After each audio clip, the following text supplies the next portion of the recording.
I do feel that we all do have a dream, and my dream is to climb Mount Everest. It's been with me since I was 7 years of age. And I think that, as Mallory said, that there's no dream that mustn't be dared, and I feel this very passionately.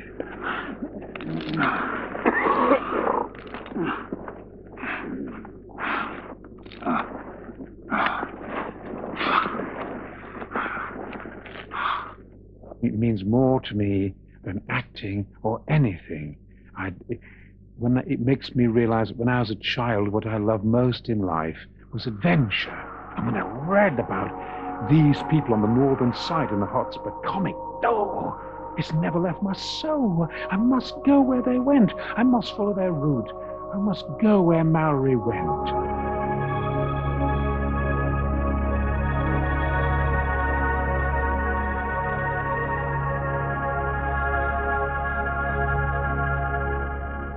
I feel that Everest is female, not male. You feel that very strongly. Then she does have a siren call, like the Sphinx. There's something insoluble about it and beckoning.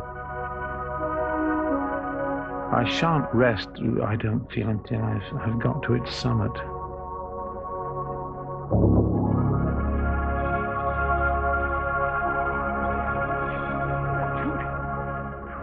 After two failed attempts in 1990 and 1993, actor Brian Blessed is preparing for his third Everest expedition. People have things that they want to do. It's his life. He's entitled to do with it what he wishes. So I don't think I see it as selfish. I think that he would be less of a man in his own eyes. For the inner person, there are things that you need to feed your soul, don't you, to make you a bit more complete than you were yesterday. And obviously part of knowing what he is identified with this mountain.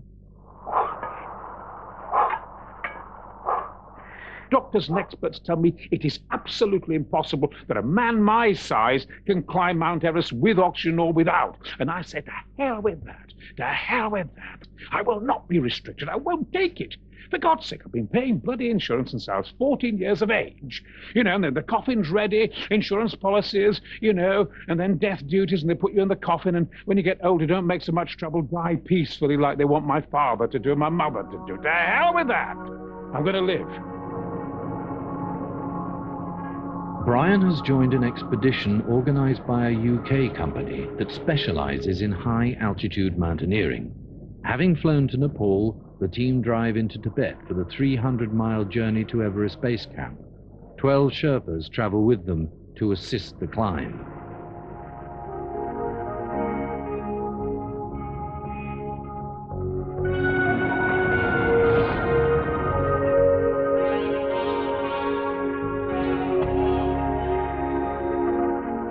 At the Pangla Pass, the team see Everest for the first time.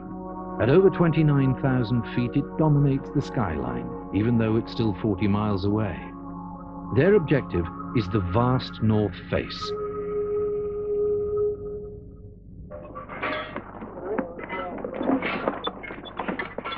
"17,000 feet high on the Rongbuk Glacier, the 10 team members establish base camp. Each has paid $24,000 for their chance at mountaineering's ultimate prize. We've got a mixed bag here. We've got Sandeep Dillon at 26, the youngest. We've got Brian Blessed, an actor, at 59. We've got a film crew on board.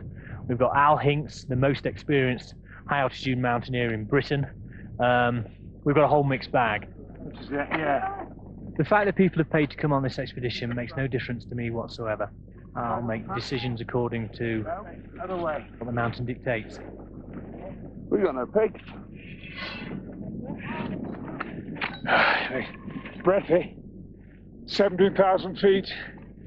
The one objective that they all have, and the burning ambition that they all have, of course, is to climb Everest. And anyone who doesn't have that would not sit easily within the group, I don't think. You haven't got a double step pigs there, have you? Airline pilot Roger Porch has always dreamed of a chance to climb Everest. Having sold his British Airways shares to pay for the trip, this will be his one and only attempt. If you said to me, Roger, you can get to the top, but you're going to lose a toe, I might almost take that. It sounds ridiculous, but I'm not going to come back. If I don't get to the top for whatever reason this time, I won't be coming back. So I suppose I'm probably prepared to pay a higher price than people who expect either to make their living from mountaineering or to come back and have another go.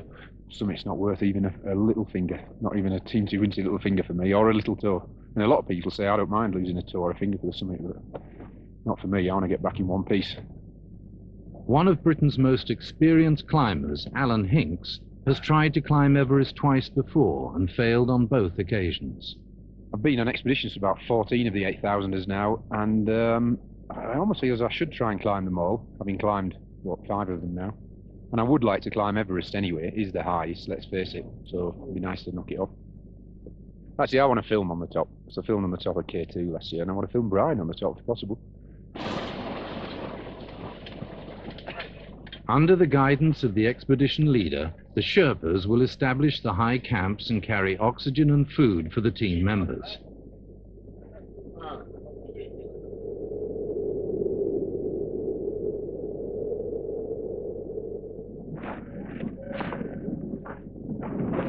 I couldn't possibly conceive getting remotely anywhere up this mountain without Barney, who, besides looking after himself, is really looking after me, because in the final analysis, I'm just a novice, and I depend on Barney to a great extent, which is a hell of a responsibility for him. And I think sometimes he feels it a lot, don't you? Sometimes. There's others involved as well. Yes, there are others involved as well. You have to look after a lot of people, don't you? Simon and I. Yeah. There's one or two. Yeah. Not just you. No, that's right. Some need more help than others. Yeah. If you need to split or anything, just let me know. Expedition Dr. Sandeep Dillon has put himself £40,000 in debt in his quest to conquer the world's highest peaks. I feel particularly glad that he found something. One of his first tasks is to treat a yak herder who has a painful wound on his foot. Of course. Yeah, gangrene. Sandeep, what happened? This guy spilt boiling water on his foot about 5 or 6 days ago, and he's just come to see me now. And if you look at it, if you look down at his foot here, there's a whole area of dead tissue here that I've had to cut away. Okay? You give it now? As the doctor on the expedition, my job is to keep everybody alive. Can someone hold his foot? Yeah, that's... No messing around. We've actually come to one of the world's most dangerous places, and I've got to try and make sure that we approach the mountain in a safe way and allow as many people as possible to try and get a chance to get to the summit.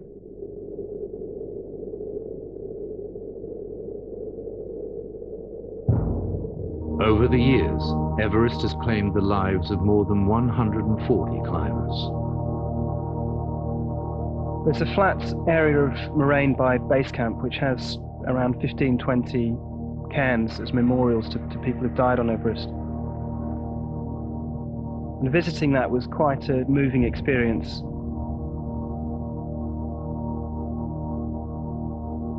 Some of the names I knew, and I knew the story behind what had happened to them.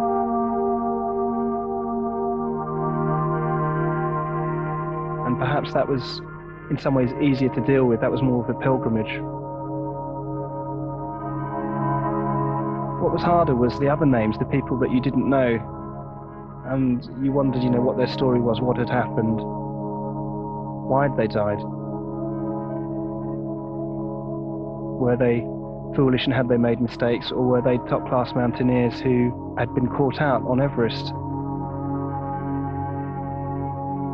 It's made you start to think about why you were here and what you were prepared to risk.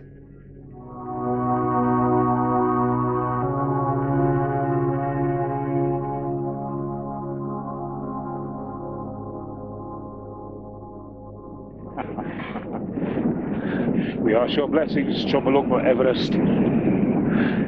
We come not to conquer you, but to befriend you. Chomolungma.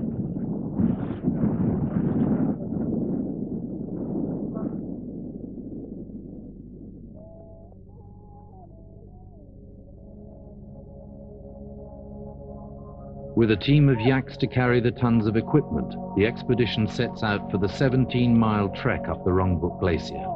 At the foot of the mountain, they will establish advanced base camp.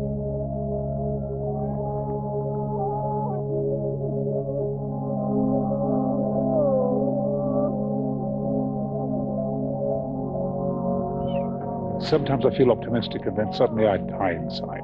I die with fear. I've got to cope with my fear. It's so very, very big, and you can't see altitude. It's so invisible.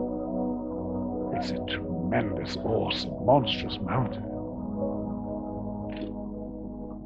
Even on this first stage, long before the real climbing begins, the effects of altitude take their toll. Progress up the glacier is painfully slow.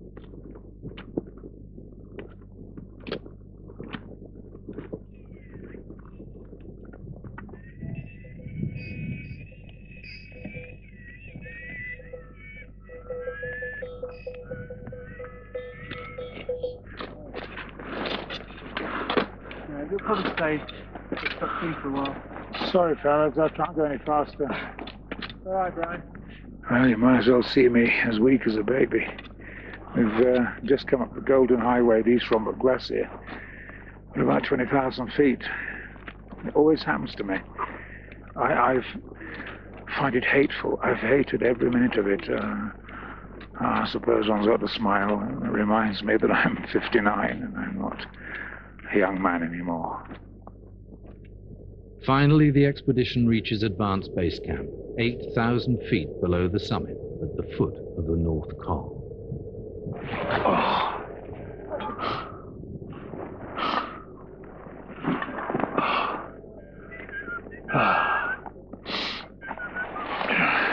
Brian, I really admire you.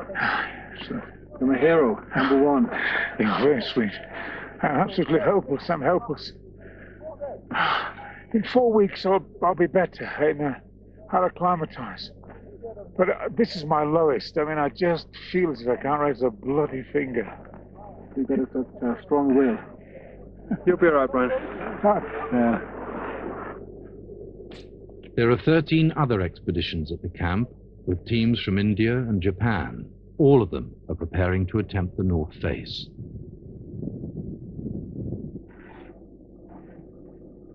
What about somebody who wanders up Aconcagua by the easy route? Are you talking about me?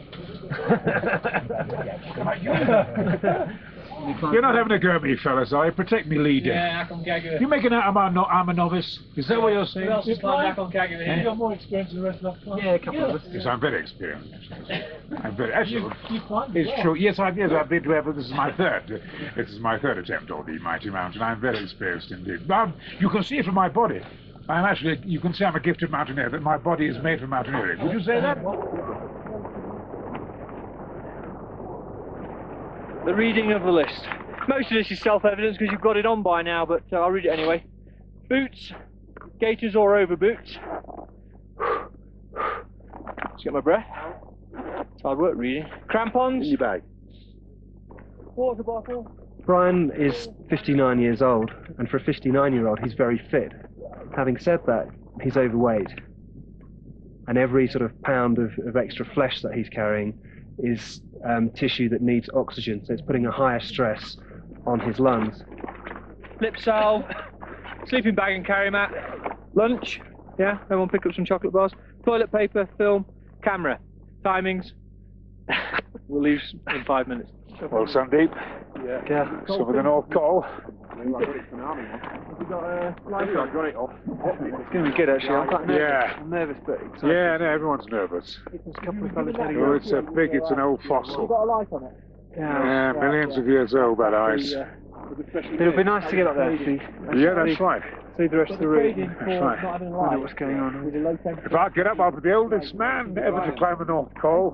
Come on, let's get going, otherwise we'll be faffing around and readjusting until the yaks come home.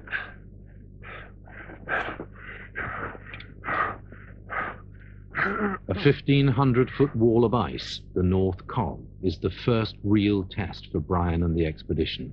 They climb following ropes fixed earlier in the season by other teams. If you took a lowlander straight to the top of Everest, they would lose consciousness after about 2 minutes. Fortunately, we go up a bit slower, but it's still quite hard work. You're putting your body through a phenomenal amount of stress. As you start coming up, the first thing you notice is you're gasping for breath. Your heart rate starts racing. You can feel the blood sort of pounding around your head. Jesus Christ. That rucksack, Brian. What? Get there. We'll stop. Your brain starts swelling, you fall into a coma, and you can die within hours. Oh. Oh. Slowly.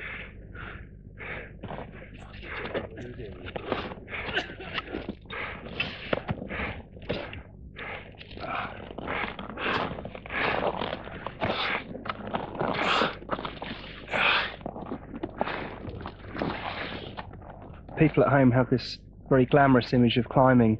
It looks very flashy, lots of fun, and quite exciting. The reality is somewhat different from that.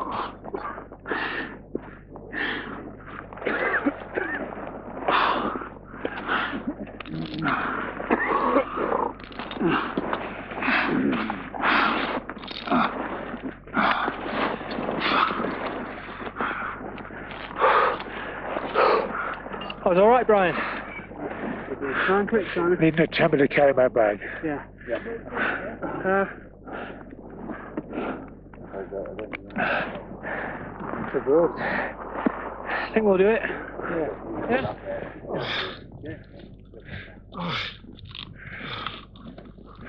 There you go.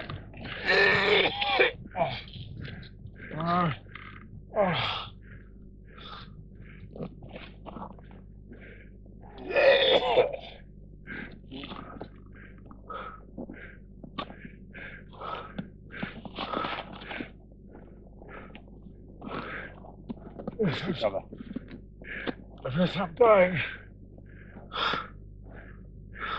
Have a good long rest, guys. I'm so sorry, fellas. I'll get up. Run up. Brian, just stay still, Brian. Just run up.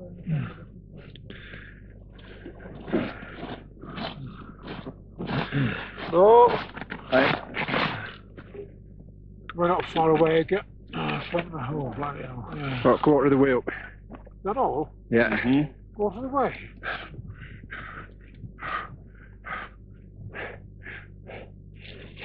Are you trekking? Hey? Trekkers? Trekkers, yeah. Trekkers this way. Heading for Kumbu Lodge. Yeah. Not far to Kumbu from here, is it? If we go up and over this one and then do the south one, yeah, we knock down and get some chips. Yeah. Alright, okay. Brian, I need to pass yours over my head. We're twisted. Stay there then. Okay.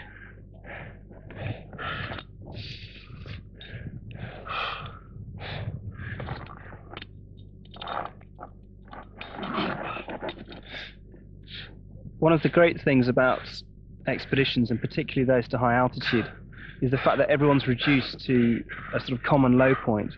Going up to the North Col the first time, it didn't matter if it was your first time on Everest or whether you were a world-class mountaineer like Al. 23. We are at 23,000 feet, yeah. So this is pretty exhausting. I better piss this up a little before I think.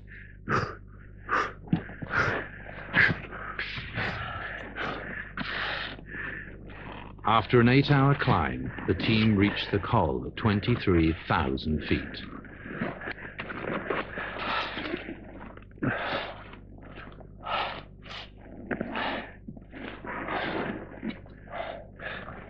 North Col! North Col! Yeah. It wasn't a very distinguished effort. Oh. I don't know what I get here. I felt so ill halfway up. This happened in 1992. I felt worse this time, but helped by a great team. People like Pepper, the Tiger, the Shepherd Tiger. Great. We should take the decision to come up and spend the night here and see how people fare, and that'll be a key test on how people will subsequently do. But what we're going to do after that is drop back down, have a long rest, and feed ourselves up, stay fit and healthy, and then come back up and go for the summit.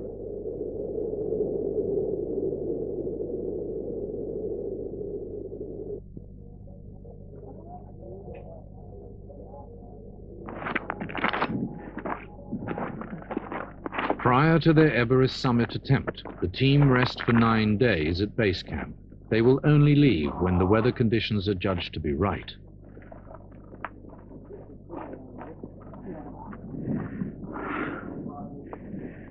This is a Dalai Lama scarf. And Dalai Lama, I will wear it when I'm high on the mountain. And he wants me to take it there, really, as a ceremony to help peace in the world for mankind. And so I'm kind of being a bit of an ambassador for him. Oh, what pressure. Om mani padme hum. Om mani padme hum. Om mani padme hum. Om mani padme hum. Om mani padme hum. Om mani padme hum. And I could not, in any shape or form, Om mani padme hum, attempt this last stage of going up for the summit without doing this ceremony. I believe implicitly in this.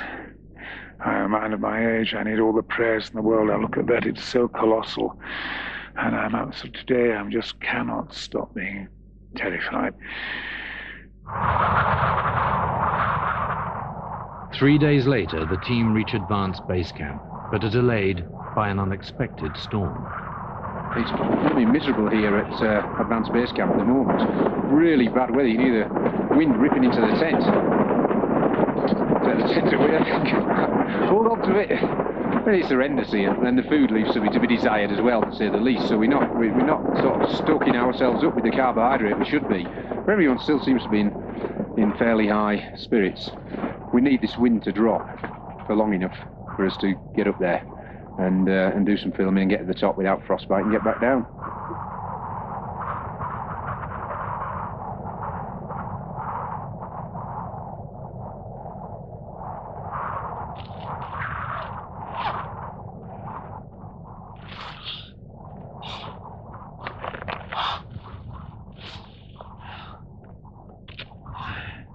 Doesn't look promising for tomorrow morning. Patience. We have to be patient. And then it will clear away.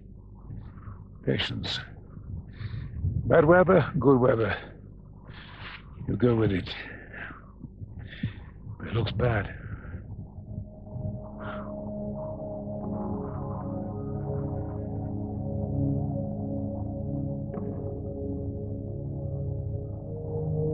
Just come back from the Indian camp, and they sent 3 people up yesterday, and I think 2 of them are definitely dead. One of them's in a really bad way, and I don't know if anyone's going to be able to help them up there. Things are really, really bad. It turns out that they've sent their first summit party into the top camp on the mountain. They should have gone for the summit, but it was too cold. In fact, they left very, very late. The last that they actually had any contact was that they saw some head torches on the second step at approximately 7:30 last night, and then since then there's been no contact.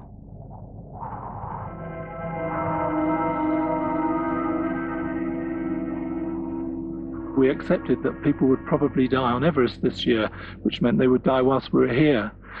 But it's one thing to accept it intellectually. It's another thing to know that people are up on that mountain dying whilst you're in a tent. And it does bring home the penalties for making wrong decisions or indeed being unlucky. It sounded like they weren't really ready to go for the top. I mean, the weather's heinous at the moment, and you've got to be pretty hard to go for the top in this sort of weather. Just completely burn yourself out because you're up in the death zone. Sounds like they were probably using bottled oxygen, but they ran out of that as well. So windy, it was so cold. The wind sort of seems to blow the life out of your body. It's amazing. It just seems to blow everything away. It's sort of, the wind just seems to stop you dead. It's horrendous.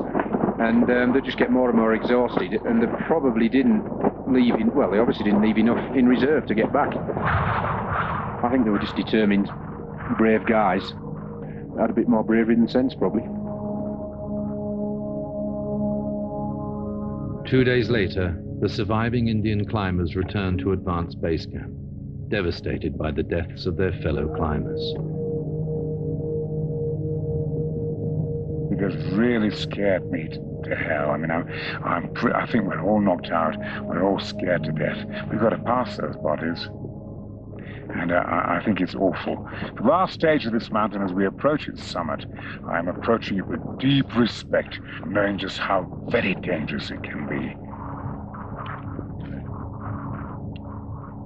The summit mountaineers find irresistible. It's claimed yet more lives in the last few days. At least 8 have died, and the total may rise as the scale of the disaster becomes clear. Amongst the fatalities were some of the world's best climbers. Confronted by a blizzard of such ferocity, experts say they had little chance. The fact that people were dying and we could almost see them through a telescope was absolutely devastating to some people, but certainly shocking to all of us. To climb a mountain like Everest, you need to be able to push yourself beyond the limits. It's a psychological battle. And I think some people actually lost the will to go on. 3 Indians have died. They've died just above the second step, which is very tragic. And then we hear terrible news from the southern side. There are 5 people have been killed. I think there are 4 Japanese and 1 American. I know David Brashear is an American. It could be him. It could be my friend on the other side. At the moment, it's very, very cold. I may sound like a bit of a rebel, but I ain't going up at the moment.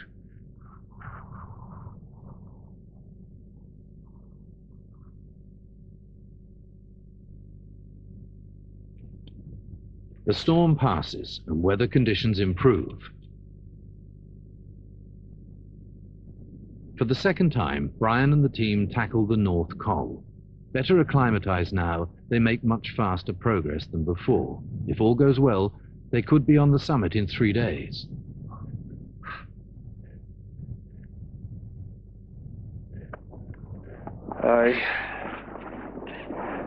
Have we got some water? No. Got more food, might go down the street. Let's get some water because we haven't got that long.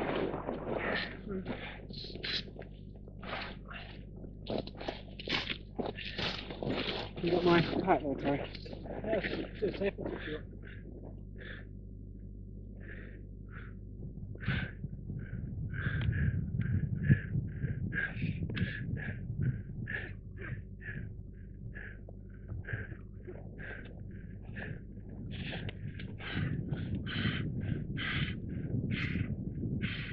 Howdy.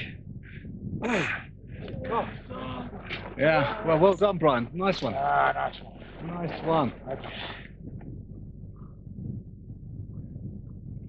We're at 23,200 feet. I think it's so hard, this col. It's left me knackered, exhausted, dehydrated. But I've got to move on. I was much faster, got a good rhythm. And now we're on the col. I'm glad it's over. I hate the North Col. Tomorrow the team will climb into the death zone, above 26,000 feet. Well, you put the mask on. It's a bit small, this for my height. The death zone refers to altitudes above 8,000 meters. As soon as you go beyond that height, you're very conscious of the fact that you're in a very, very dangerous place. You're not supposed to be there. It's a bit like diving underwater. It's only the equipment and a bit of luck that keeps you going. Let's cool him down a bit. 27,000 feet. Summit. Oh, what a paraphernalia. I hate oxygen, but I've got to use it. You said I've got to use it. Yep. Why? Because you won't get to the top without Brian. You'll be like the rest of us, floundering around at the second step, wishing you had 2 litres a minute coming into your mask. This is a great day for the Empire. It has seen the end of Obi-Wan. It will see the end of the rebels.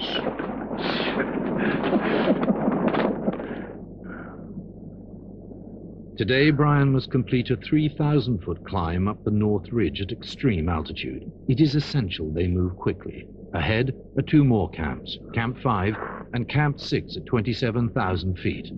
That's the North Ridge. It's very foreshortened. You can see how tough it is because those climbers have stopped. I feel a bit sick as well. I've been sick this morning. I'm so excited. I don't know what to do with myself. It's very tough. I've got 6 hours to the next camp. If I can break it, We can break that camp into that camp. We're on oxygen. We're going to... It's at 23,200 feet. Now I've got to go 26,000 feet. We're going to feel it.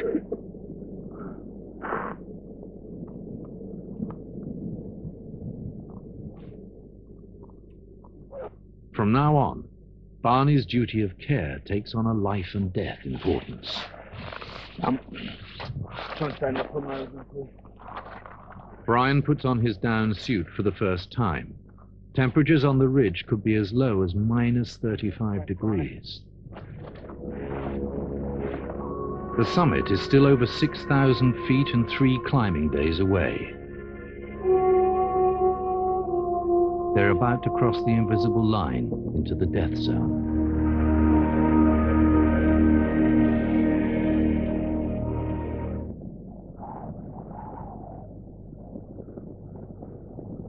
Mountains like Everest, of course, they are deadly dangerous. If for a moment you take your eyes off it, for a moment you make the wrong decision, if the moment you go a bit too far, you don't observe the signals of wind and snow and so forth and radiation, then you die very quickly up there. It is a deadly mountain. Bill, let's join you over there.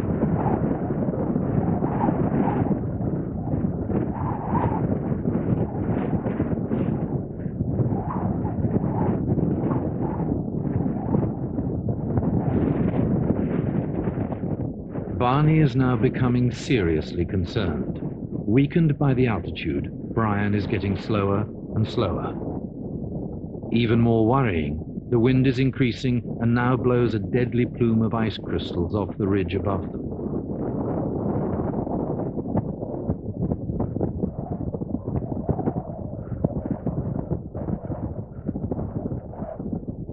There is still 1,000 feet of climbing to go before Camp 5. The team are running out of time. We suddenly found we've got it to about 24,100 feet, and we suddenly find that we're behind time. We're not making sufficient progress. We've been very, very slow, and we suddenly find in actual fact that my summit attempt is breaking down. It's much further than we thought. What do you think about all this, Barney? We're certainly a mile altimeter. We're less than halfway between the North Col and the next camp, and we've taken over 5 hours now to reach this spot. And if we carry on at this speed, and inevitably we'll be going slower on the second half, we'll be in for after dark, and the wind's up and fingers a go. And the wise thing we've decided, I hope, is that we're going down. We're not going to get any faster on the second bit, and it's not going to get any warmer. And I doubt if the wind's going to get any less. It might do, but I doubt it. And Barney says we might run out of daylight as well. So the point is, it's one of these insane mountaineering decisions we're going to have to make, really. We'll go down. I'll get down about an hour and a half now. I'll go and get lots of cups of tea, and we'll come back and have another go. But by the time Brian gets back to the North Col, he is completely drained.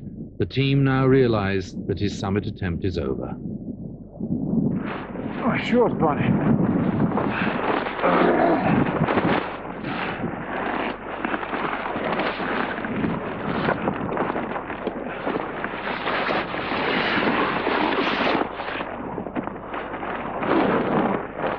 Good God. Look at the mountain. What mountain? Yep. God. There's another sort of factor we didn't put into discussing. What? The weather may break, we might have to go down anyway.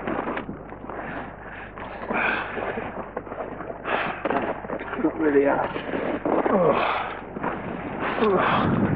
Jesus Christ. I feel that's the closest I've been to death. Put your head out, you Yorkshire dyke. You see, I've done my best, and that makes me happy. In life, if I've done my best, that makes me happy. And I think now, you, young Yorkshire lad, I'm a Yorkshireman, and all Yorkshiremen to a young Yorkshire lad, you take me to the top of that beautiful mountain. You take me up there, the Delalarma Scarf, and say a prayer for peace.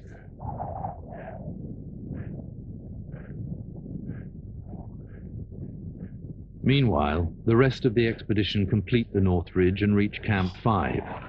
The following morning, on the way to Camp 6, airline pilot Roger realizes, like Brian, that the summit is beyond him.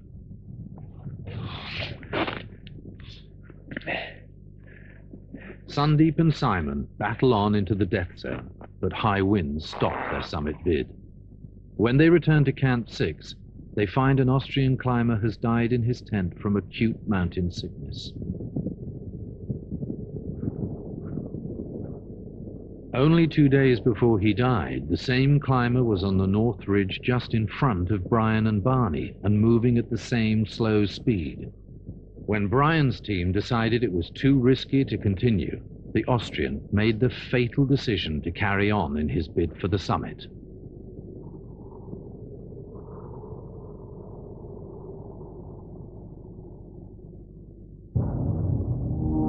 We were asked to bury the Austrian climber the day that we returned from our unsuccessful summit bid.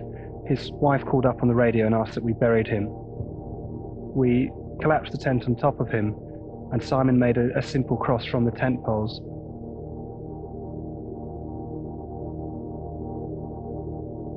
We tried to place a few rocks on top, but they were either too frozen or unavailable. And so we ended up covering him in the empty oxygen cylinders that were up there. Simon said a very simple but moving service, which actually reminded us of the situation that we were in, and both of us just broke down crying. There was absolutely nothing we could do about it.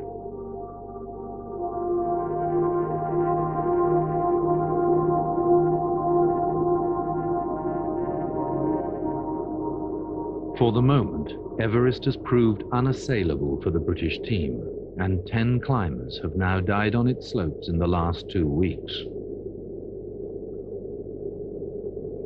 Now just 2 members of the expedition remain strong enough to have another try. Film director Matt Dickinson and cameraman Alan Hinks prepare for the 4-day attempt. I can't get up there, but if you'll take on the torch and you'll take it to the summit and say Om Mani Padme Hum, Om Mani Padme Hum, hail the jewel and the lotus, and just say a few words for the peace of mankind, that the nations stop warring, I think the Dalai Lama would greatly appreciate it. I've got to go at the top now, But you're a strong lad. He's a Yorkshire lad. I'm very, very fond of him. We've got very, very close. And he's already done 5 8,000-meter climbs. It'll be his 6th. He's going up with a very brave director today. I wish them all the best. You'll get there, lad. Can I show you what I'm taking? Yeah, of course you can. Photograph. Yeah. Of my daughter and Oh, isn't she pretty? And a granny So that's the 2 things we got to take up. You betcha, you betcha.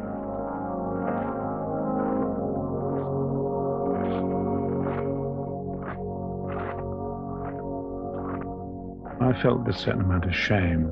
I was disgusted with my performance. The reason why I didn't make a summit attempt is because I got frightened. I hadn't got the courage to carry on.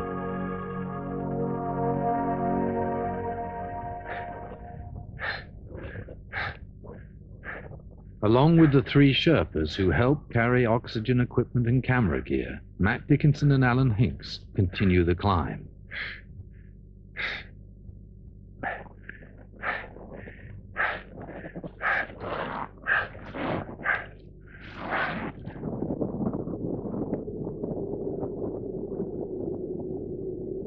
Halfway up the North Ridge, the team find the remains of a Spanish climber who died on Everest 10 years ago.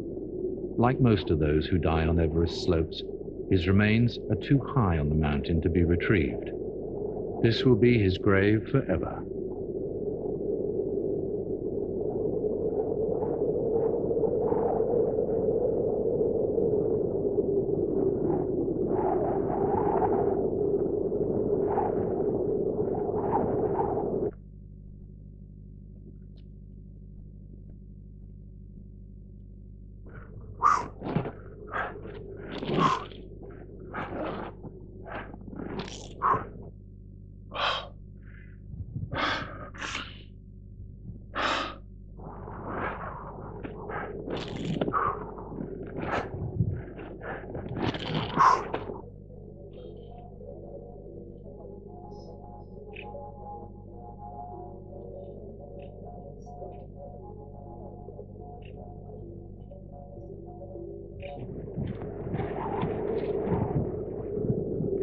The summit team reached Camp 6, a rocky ledge at 27,200 feet. Here, the wind-shredded remains of previous expeditions litter the ground. Amongst the debris, discarded oxygen bottles, ripped tents, and human waste.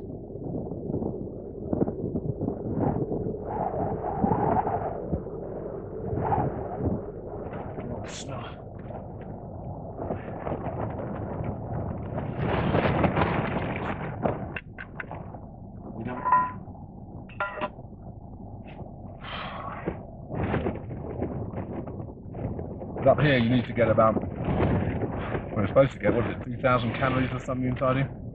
Each meal, yeah. Well, yeah, Probably need 5,000 a day. 5,000 calories a day, which is a joke, because I reckon at the most that I've managed to eat in any one day on the hill has been 1,500, 2,000. Quite difficult. From here on, the team will use oxygen.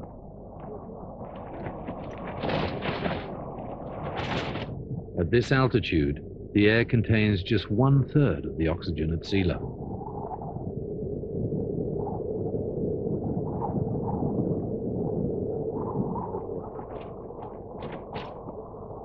Still going all right in the night without that top piece. Yeah.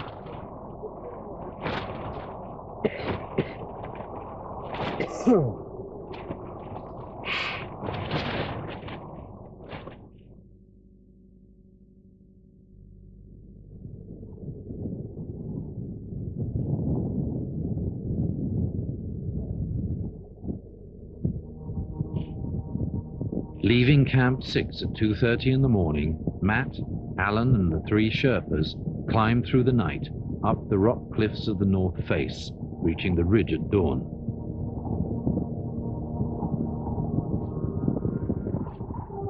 On the ridge, they find the dead body of one of the Indian climbers, lying where he's tried to find shelter, his oxygen cylinder empty.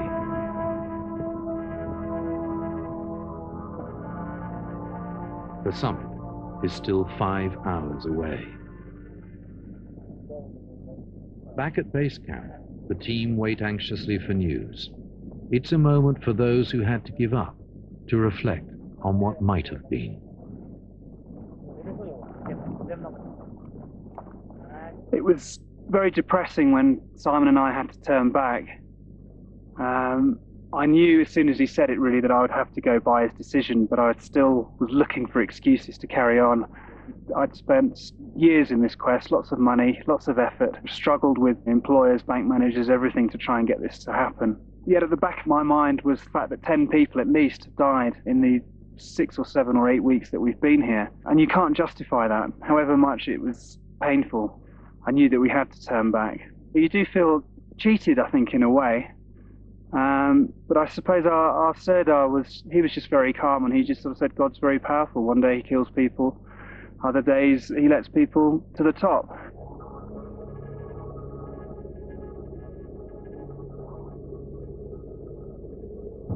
"10:30 in the morning. Alan Hinks fights his way up the final summit pyramid at 29,000 feet.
We made it.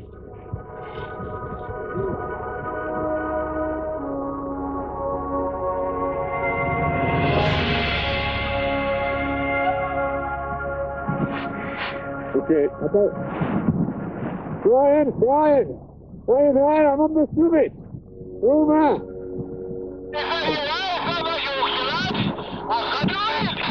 You're both great heroes. We're absolutely proud to death. Big cheer, lads. Hip hip. Hooray. Pathetic. Finally made it. I've got the scar. I think you're bloody marvellous. We're thrilled to bits. We're in a high emotional state. Can you see me? I'm at base camp. I'm waving to you. Can you see me? Well, not quite, but I can imagine I can see you. What's it like up there, Al? What's it like? Over.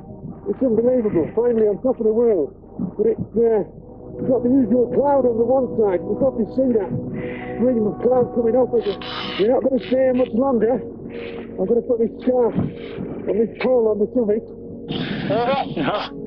Al, anyway, I'm glad you got the scarf. You're an absolute hero, absolutely marvellous. All you have to say is, O mani padme hum. O mani padme hum. And to say a lovely quiet prayer for peace to the Dalai Lama. That's it, O mani padme hum. There's 3 shirts here with me and Matt as well. So there's 5 of us up here. We're all going to get down safely. Come down safely and bring Matt with you, that other hero. We're all proud of you. We all love you, Matt. And the Sherpas, come down safely.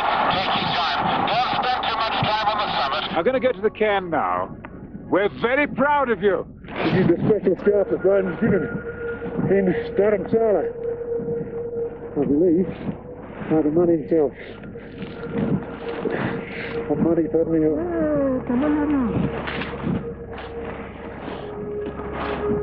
It's going to blow away in the wind one of these days. The next storm. And say a prayer for world peace.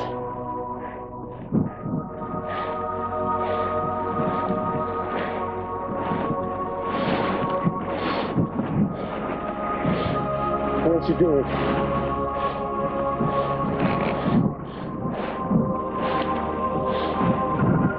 For money, padme hum.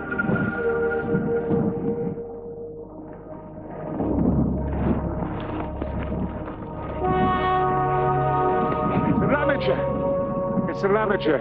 It's a sign, eh? They've just got onto the summit and there's the lamature. And there it is. Yes, it's celebrating.